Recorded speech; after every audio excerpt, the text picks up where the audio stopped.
What's up, tribe? How you guys doing? Go ahead and hit that subscribe button. I hope you like this video. This is Married at First Sight, season 14. Oh Lord, 14, episode 1. We are back in Boston. So we have 5 couples. This first episode was 3 hours long. Don't do that again. Married at First Sight. Don't do that again. We start off, we have Mark and we have Lindsay. Now, Mark, this is his second time trying to get on the show. He is looking for love. Mark has 3 cats, okay? He said he grew up a good kid, didn't get in any trouble. He had a great household, a great home, great growing up, very religious background. He said until 2019, everything started falling apart for him. His dad got cancer, and from the time he was diagnosed to the time he died, it was like 5 weeks. His grandmother has dementia, doesn't know who he is anymore, is in a home, and his mother is in a rehab facility. He said that she cannot physically take care of herself, and she makes bad decisions. Now, I'm not quite sure what that means. I don't know if that means that she's in rehab for some sort of substance abuse. Are those the bad decisions that he's talking about, or are these some physical things? I don't know, but he is ready for love, right? And he seems like a really good guy, and I feel bad for him because Lindsay's crazy as a fucking bed bug. Okay, I'm just gonna go ahead and say and put it out there. Lindsay needs some ADHD medicine or something because she absolutely positively seems like she is just a lot. Okay, a lot. Lindsay, she also loves cats. Okay, her parents were divorced. She has a really bad relationship with her mother. She's really close with her father and her brother. She was engaged to be married, and 5 days before the wedding, her ex-fiance called the wedding off. In the beginning of the episode, I was like, okay, Lindsay is just a little extra. But by the end of the episode, I was like, she's ridiculous. We're going to get back to them because I'm going to go through all the couples. We only saw one wedding, which was Lindsay and Mark's. So I'm going to come back to their wedding, but let's just keep going. Then the second couple is Olajuwon and Katina. I guess Katina. Kahana. I can't read my own handwriting. But let's start with Mr. Olajuwon / Isaac. Now, Mr. Olajuwon / Isaac is a party boy. He said that he was a cheater. He was a playboy. He said when he was in college, he gave his middle name is Isaac, and that's the name he gave women. But he was like, he was never faithful to any woman he was with. He said he just was a cheater, pumpkin eater, but he is ready to settle down. Now, his family was trying to tell him, that there's certain things that, certain qualities that you need when you're talking about getting married. So we have, so Olajuwon is saying how he was a hoe. I think I said that part. They used to call him Isaac Child. He said that when he was in college, he had an alter ego so that, if the women ran into each other, he wouldn't get caught as easily. But he said he is ready to settle down now. He is looking for a wife. Now, the thing that I thought was interesting was that he said he wanted a traditional wife. He wanted a wife that's going to come home, that's going to cook dinner, that's going to take care of him. But later on in the episode, when they was down to the script club, he said he wanted the kind of wife that he could take to the club with him. Now, I mean, I'm not saying that she can't be both. I'm not saying that she can't come home, cook dinner, and then still go to the script club later on that night. But let's just say, one minute you say you want a traditional wife. Well, not too many traditional wives be going to the script club with their husband. Now, I'm not saying there's anything wrong with it, and I ain't passing judgment. I've been to the script club with people. Okay? I'm just saying. Ain't nothing wrong with it. I'm just saying, I'm going to need you to make it make sense for me. Now, he said he was ready to settle down and all that good stuff, but baby, he was at his bachelor party having a good time. Now, again, maybe he was letting it all hang out because he knew he was getting ready to settle down and life was getting ready to be different. I don't know. But it was a lot. I don't know how I feel about Mr. Olajuwon. I don't know. I don't know. I don't know. And people were trying to give him advice, and he was like, nah, I'm good. Nah, I don't need to do that. Nah, I don't need to know that. So I feel like he think he know everything, and I'm not. I don't know. Now, the person they paired him with, she's a former party girl that says she's ready to settle down. And I feel like maybe that's what they thought was going to work between them. But again, later on in the episode when they at the bachelorette party, she said that she not a real, she not really into kinky sex. She not really into adventurous sex. She just like a, a plain Jane kind of person. I don't feel like that's going to work.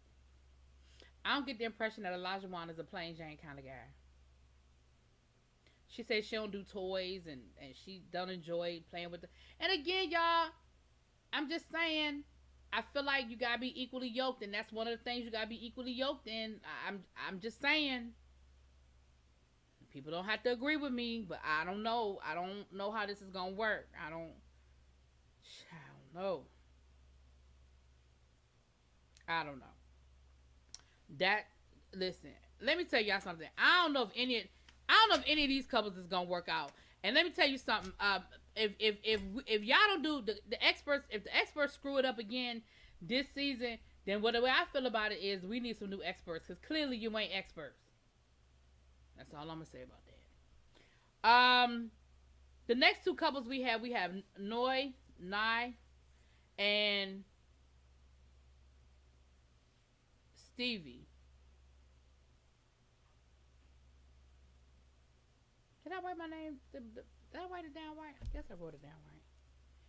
So, currently, Noi is unemployed, okay? But he is employable, as the experts would say. He got laid off during the COVID. He decided to take a road trip. He sort of lived out his car. He drove down the East Coast, down to Florida, hung out in Florida for a little while, and then he came back. As far as I know, he still ain't working. But he worked for, like, a software company. Like, he lost his job because of COVID. So, now his family it looks like his family is Asian, and he said that his grandparents and he has an uncle that were in an arranged marriage. So this love at first sight situation doesn't bother him, and both of those examples are successful marriages. And so he realizes that people can be successful. It can be a successful marriage, at an arranged marriage. So he's not scared. He's not worried about it. He's really good. He's cool. His mom is not so. She is not so happy about the situation. She is very nervous about this. She's very concerned about him marrying somebody he never met before, and she's just really, really like, she ain't really feeling it. It doesn't seem like it to me. Now, the person they paired him with,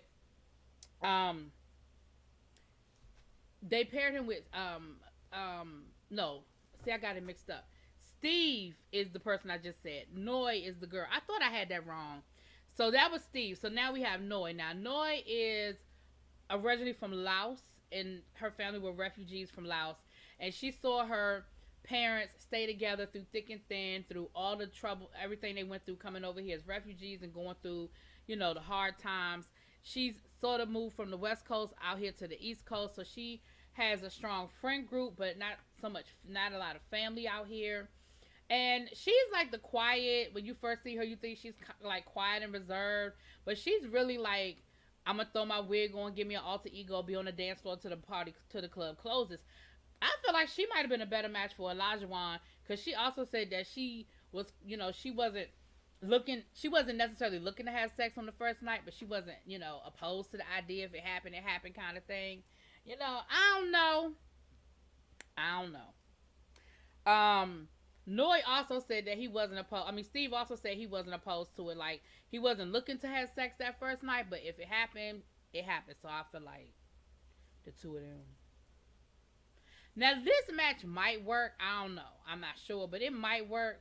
I have better faith in them than the first two couples, child. I do.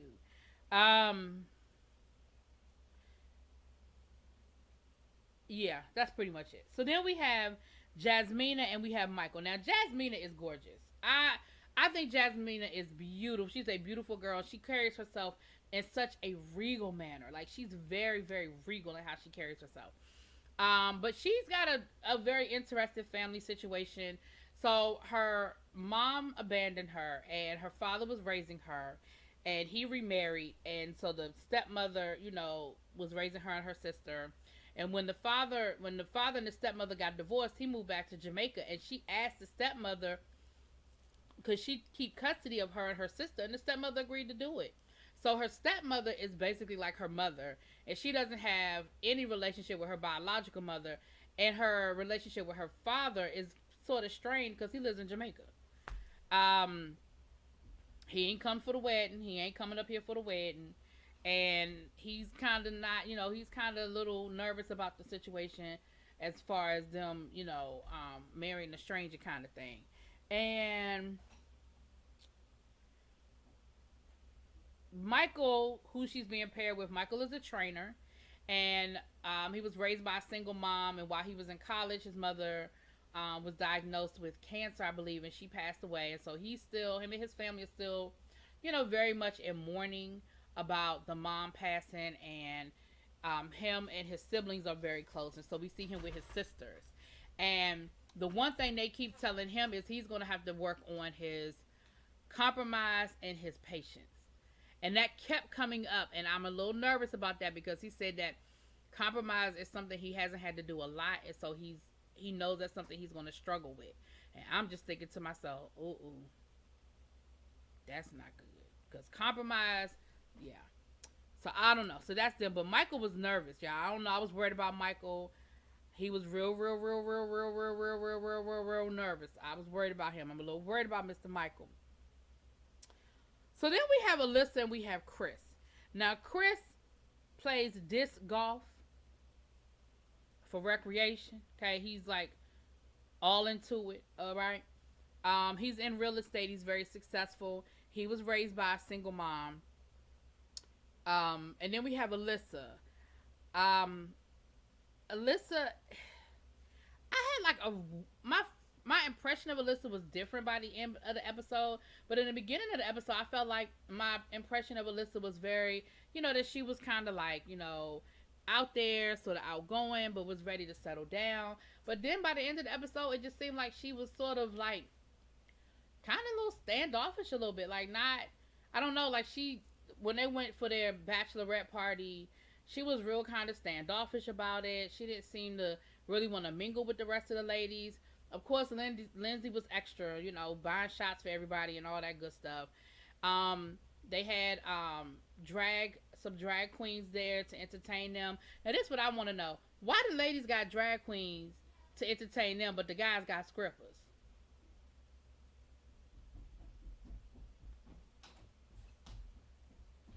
I'm just wondering. So then, so we met all the couples, and now we get to, like I said, the bachelorette and the bachelor parties. I done kind of already told y'all nothing real spectacular happened other than, like I said, we see that Alyssa was a little standoffish. We see that Noi was out on the dance floor partying, like closing the club down kind of thing. And on the guy's side, we see where Olajuwon was here for it. He was all on the stage with the scrippers and dancing and grinding and doing other stuff with the scrippers. We saw Mark with the scrippers, but I feel like that might be the first time Mark was at a strip club, so I'm going to let him have that. Chris said he ain't interested because he don't want to do that. That's the kind of stuff he want to do with his wife. That's what he wants to do with his wife. I said, okay, I'm with you. I feel you. We saw Lindsay shopping for her gown. We saw Jasmina shopping for her gown. We saw Mike and we saw Mark shopping for their tuxes, yada, yada, yada. Then we get to the first and only wedding that we actually got a chance to see, which was Mark and Lindsay's. And like I said, Lindsay, you was doing way too much. Like, first of all, she mooned the cameraman by, like, pulling down her dress and shaking her titties at the cameraman. As she's coming down, she's drinking a bottle of soda straight from the bottle, like a 2-liter bottle, and she's burping. She comes down the aisle, and she is talking through the whole ceremony. I mean, even when Mark went to go give his vows, she is talking and running her mouth through the whole damn ceremony. And I'm sitting here like, girl, what? Calm down. So then afterwards, you know how they go, they marry, yada, yada, yada. So afterwards, you know how they go and they talk. And at first, Mark, I think, is excited. And by the end, I think Mark was like, what the fuck did I get myself into? Because she's, they drinking the champagne and they're talking and, getting to know each other. What do you do for a living? What do you do for a living? And then she asked him about pets. And he was like, well, I do have cats. Oh, no. Shut the front door. Shut the front door. What? Are you serious? I have cats too. Oh my gosh, that's great. She was like, if you could be an animal, what would it be? He was like, a monkey. I hate monkeys.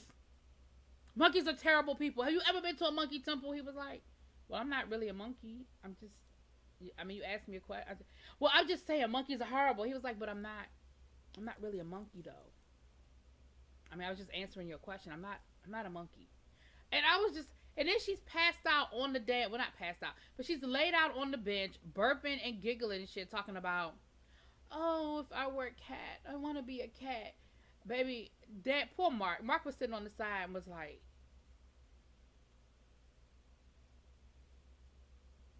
I said, you done done this, you done went through this twice, and that's the best they could come up with. I'm with you too, Mark. I'm with you too.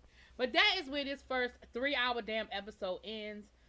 I guess I'll see y'all next week, child. Y'all let me know what y'all think. Drop it in the comments. Peace.